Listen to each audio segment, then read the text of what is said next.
Hey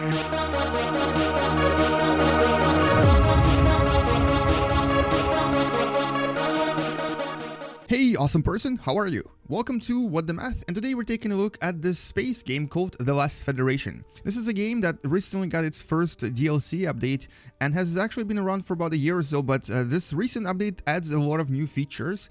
And what I wanted to do is just to show you what this game is like if you actually are thinking of buying it, or just show it to you if you have never played it, because it's actually kind of interesting and kind of original and somewhat cool. Let's actually start a completely new game just so I can show you what it's like. I'm going to actually cancel everything I had before. So there's a lot of different difficulties you can choose. So this is a normal game difficulty. This is combat game difficulty. I'm just going to choose normal for now just so I can show you how it works. And you can also choose various...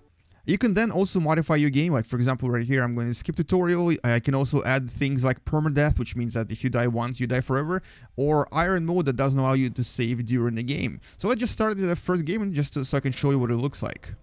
Now there's a storyline here, but the idea is that your race has been actually destroyed and you're the last survivor of that race. Now depending on the race you chose in the beginning and depending on the bonuses you chose, you'll start in a specific type of a ship. Here, this is how this basically works. This is a strategy game where you actually play in turns. So here I choose my first path. I'm gonna just say go here, and then I can either choose a target to attack or I can click anywhere to auto attack. So this will start a turn, and as you can see, these are the enemies. Now, you have other controls in this game, like for example, you can choose which weapon to use or which particular special ability to use on certain enemies, and I can actually use a cloaking device right now and become invisible so they won't actually see me.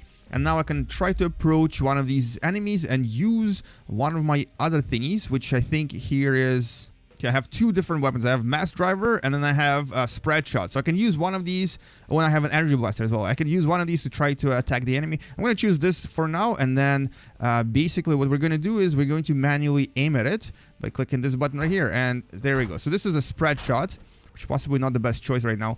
And every turn you'll get to choose either a special ability or a weapon. And basically as you play through these turns, you're essentially... Your job is to essentially either defeat enemies or save someone or protect someone and so on and so forth. In this particular mission, I think it's relatively simple. So here what I'm doing is I'm just trying to defeat these enemies, and one is down. I have to defeat 3 more just to complete this mission. Alright, so let's just try to finish this mission. It's not going to take us very long. I'm just going to actually automate this just so I can show you what happens after this. So a lot of the battles that you'll be playing are going to be exactly the same. They're all turn-based. You choose different abilities, you choose different actions, and then you start the turn by either clicking the auto fire or choosing a target. So here I'm gonna just rescue pilots because we can then sell them later on. And also let's just try to I think there's only one ship remaining, so let's just actually destroy it using manual fire and target the ship. And there we go. This will hopefully destroy him. And now we can also use virus here, and I think we have here we go, shortwave virus. This allows us to disturb their attacks, and then also we can use our attacks against them and destroy them. So here are they done yet? No, they're still alive. It's a little bit more powerful than I thought.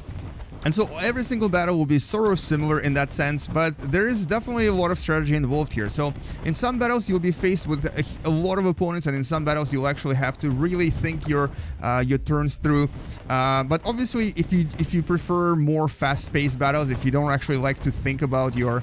Okay, we're finished. About your combat or how to win a battle, this may not be for you. So here, this is how the combat works. And then once you finish the combat, you'll find yourself in this randomly generated, procedurally generated universe with several planets, and each of them has different race living on them, and each of them has various missions for you. So we're currently right here in a system called Govad.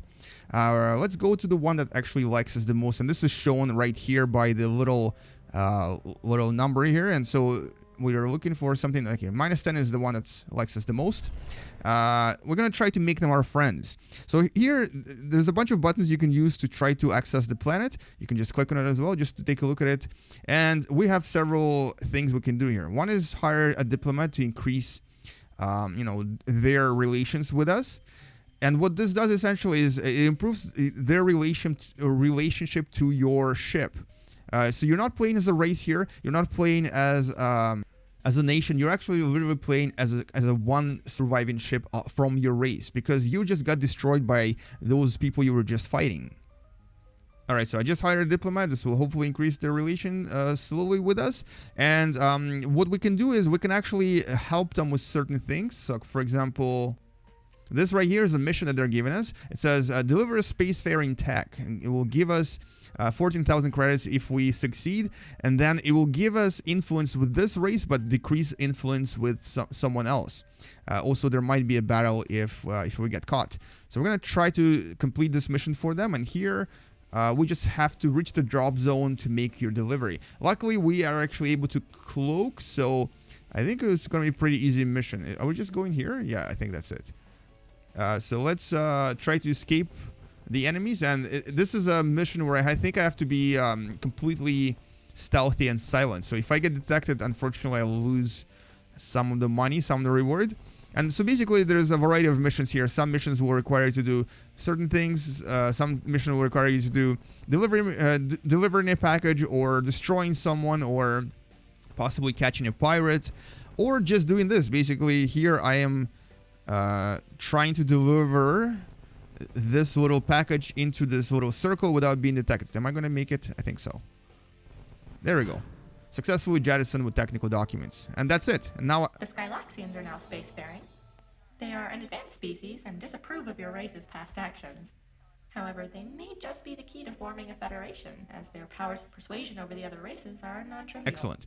So what this has done for me is that I gave them, or I gave the whole race of Dysraxians, is that what they call it? I think they call it Dysraxians, or Skylaxians? Oh, Skylaxians, oops. So they are now spacefaring, meaning that they can actually travel in space and fight. They like you a little bit more, and you have given them a little bit of advantage over other races. Now, your job in this game is to create a federation. This is actually why the game is called The Last Federation, and you create the federation by either fighting someone until they submit to you, or by making them your friends and then starting an alliance, or there's possibly other ways that I haven't discovered yet. And as you create the federation, you essentially join in your fight against some enemy that I guess destroyed your race. Now, so you are actually playing as a ship that influences other species, other planets, and tries to make them your friends and tries to basically create an alliance with them. To do this, you have various things you can do. You can obviously go in here and help them with a friendly act. So there's actually quite a lot of different missions I have available to me now that will, like for example here, mine uncolonized moon, improve local environments. Let's try this. And so what this does is, if I spend between 273 and 378 credits per month, I will gain a little bit of influence with this race, and also I think I'll get... some cesium as well, which I can then sell. There's a variety of different things you can do to try to improve your relations with them. You can also do a hostile act for every of these planets, and this will obviously do something bad to them and will probably make them dislike you. But here you can actually, have a criminal activity, or possibly poison the local populace, or have dissent and have a revolt on their hands, or even bombard them and try to destroy them.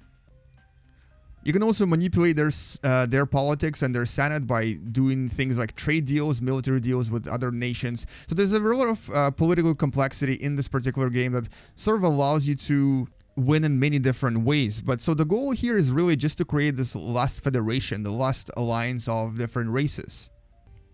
Every planet will have slightly different looks, slightly different music playing, slightly different variety of missions, and they'll have different attitude about different things. So you have to kind of learn about each of these races, try to find out what they like, what they don't like, because you want to either make them your friends or scare them into submission. There's also the black market here where you can buy various new items for your ship, and of course you can go into your flagship customization here and change your weapons, change your offensive and defensive abilities, and assign different new items to your ship and modify it in the way you want it. This game also has technology, but you don't actually get to research anything. You only get to sort of help other races and observe their progress. So for example, the race I just helped, Skylaxians, are right here, and you can kind of see what they've already researched or what they may want to research, and you can either push them toward their goal somehow, or prevent them from developing certain technology. But you unfortunately are not going to be able to directly research anything. So your goal in this game is sort of like like an overlord. You're sort of almost like a godlike creature that helps other races to reach their goals. And this button called Federation Progress shows you what you need to achieve to try to win the game. So this is the victory progress. And so, for example, if I look at Galaxians that I currently helped, first of all, I have to get at least 100 mutual relations. Then I have to try to create a federation with them and then have them join a federation with 2 other races for me to get points. And once you accumulate enough points, that's where essentially you win the game. And so in some sense, this game is actually relatively simple and it's not particularly that difficult. It essentially allows you to play as a ship and to manipulate different races to try to align with you. And in the meanwhile, you'll actually go through different battles and try to play through a turn-based space fights. So this game is definitely not going to appeal to everyone, but in a sense it's also kind of interesting. For one, it's very original. It's it takes things to a slightly different level, and at the same time, it also allows you to choose how you're going to play this game. So I'm actually going to try to go into hostile acts for the race that destroyed me, and let's actually attack their forces. Can I kill them? Probably not. But for every ship that I kill, I'll get credit. So let's do that. We're gonna go in here and try to very carefully maneuver ourselves around their ships and basically defeat them. So here we're attacking their main base, and we're going to try to play this safe and make sure that they don't actually kill us, but we're going to kill as many of their ships as possible. And here we have to defeat 9 of them, and if we defeat 9 ships, we will be able to win the game or win this battle and get a lot of credits for this. So if you just want to fly around and destroy things, you totally can do that. Depends on how you approach your games and what you want to how you want to win this. So as you can see, you can actually, if you're really careful about this, you can avoid every projectile. For example, if I fly this way, nothing will hit me. So you can, ooh, almost got hit. Or you can just storm into the battle and try to essentially just YOLO it and destroy everyone by smacking into them and so forth, and so on and so forth. Now here I'm gonna actually focus on this guy by clicking on, well, first of all I'm going to use this ability, which will prevent them from hitting me, and now we're going to use focus fire on this particular enemy right here. There we go, done, 1 down. You can also actually choose to hold fire for a turn, or you can fire at a selected point. So for example, if I know where someone is going to be, I'm going to aim that way, and then there we go, fire at that point. Excellent. Okay, there's a lot of fire coming my way, so I'm gonna avoid this by moving the other direction, and so all in all, this is actually quite an enjoyable game. It's quite simple. It's not very expensive. It does have a relatively many things you can do in it already, but unfortunately, like I said, it's not going to appeal to everyone. So it's a very methodical game. The battles will take you quite a long time, and most of the time you'll actually find yourself doing repetitive missions over and over. The other thing that you may not actually like about this game is that it's surprisingly quite easy, at least on normal difficulty. For example, for me to actually die in this battle, I really have to fly into every single one of these projectiles. My ship, compared to other ships, is too powerful. You're basically playing as a survivor of your race, but for some reason, you find yourself in a very powerful ship. So compared to other enemies, compared to other races, your ship is just overpowered. So you're not going to basically be dying too much. You're not going to be struggling too much either, unless you choose the really hard difficulty mode and play on Iron Man mode, which of course some of you will do, but at the same time, I think this game could have been a little bit more difficult. Also, of course, graphically, this is a little bit too simple. It's all in 2 dimensions. It's all basically kind of hand-drawn. And even though it does look relatively good, not everyone is going to enjoy this. One thing I don't actually enjoy about the UI or the interface is that the actual letters are really tiny. Especially if you're playing in 1080p mode, you're going to have trouble reading some of these things. Like, for example, this says pirate bases, but I have to squint to look at it. Also, the music is a little bit too repetitive and a little bit too simplified. And honestly, I think since this is an indie game and since music and sound in this game is not particularly that important, what it has already is enough. But all in all, this is actually, it's a pretty interesting title. It's definitely original. It's definitely different from any other space games I've tried. But whether I'm going to be playing this for a really long time or whether I'm going to kind of get really tired of this repetitive combat and Whether I'm actually going to come back to this game after I form my first federation is another question.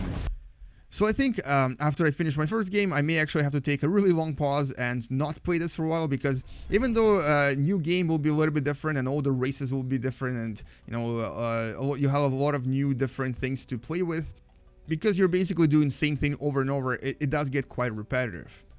But overall, I think this is a pretty interesting title. It's definitely worth the price they're asking for this, and you can definitely catch this game on sale and possibly get it even cheaper. So if you would like to try this game, I'm posting the link for this in the description below, so you can go check it out. And I think this is it for me. I think there's really nothing else to show here other than what I've already showed you. So in that sense, it is quite simple. So other than the beautiful art that I'm showing you right now, I think there's nothing else for me left to introduce here. So this is The Lost Federation, a game that's available on Steam from the link in the description, and hopefully you enjoyed this video. Thank you for watching, and game you later, guys. Check out some of the other space games that I've reviewed right here in this little link, and also check out some of the other space videos I've posted as well.